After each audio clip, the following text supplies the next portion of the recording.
Namaskar. Today I'm going to make Sooji Halva, Sooji, rava or semolina, whatever you call it. It's one of the sweet that I learned to cook when I was a child at my home, and in fact this is one of the sweet that we used to have at home other than the gajar ka halwa, and it's so easy that we used to cook it any day whenever we would like to have in the breakfast and in the afternoon. Anytime we used to cook it, and we learn it because my parents told the ratio. It's very important to remember the ratio, how to cook it. So let's start. For making Sooji ka halwa, we need 1 part of Sooji. It doesn't matter how much you take. Take 1 part of Sooji and take equal amount of sugar.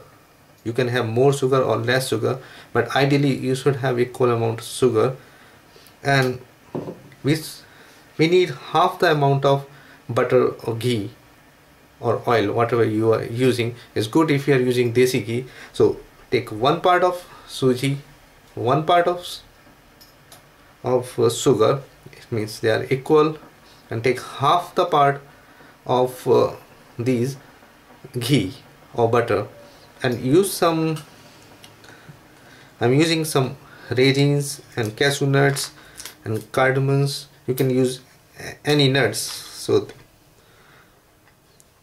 and also remember that the amount of water is equal, should be total to the amount of Sooji, sugar and the butter. So if we are using 1 part of Sooji, 1 part of sugar, half part of butter, then it will be 2.5 part of water.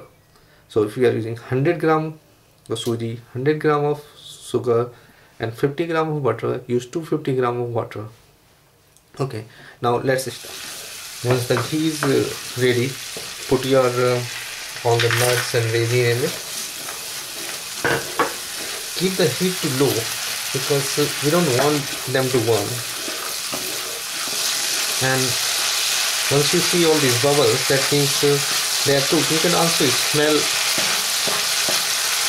when the smell that comes out of this ghee because of this nut.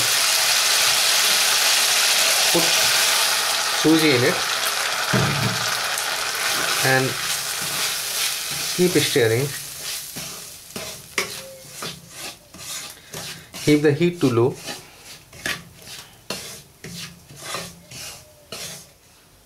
And within few minutes you will start smelling the special smell of semolina or Sooji, and it will also turn brownish. Do not fry it too much, otherwise it wouldn't taste good. And once we have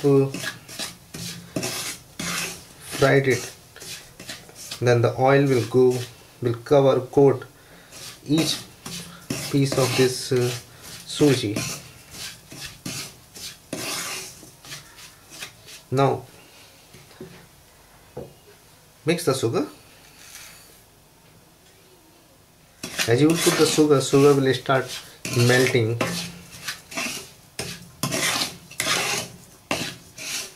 Now mix water in it.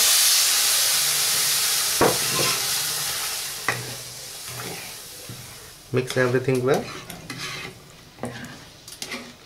and turn the heat to high.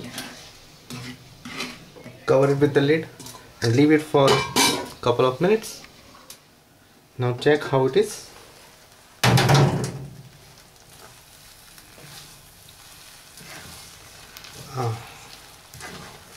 It's almost ready. You see, if you want, you can also put saffron in it, and you can call it kesar halwa. And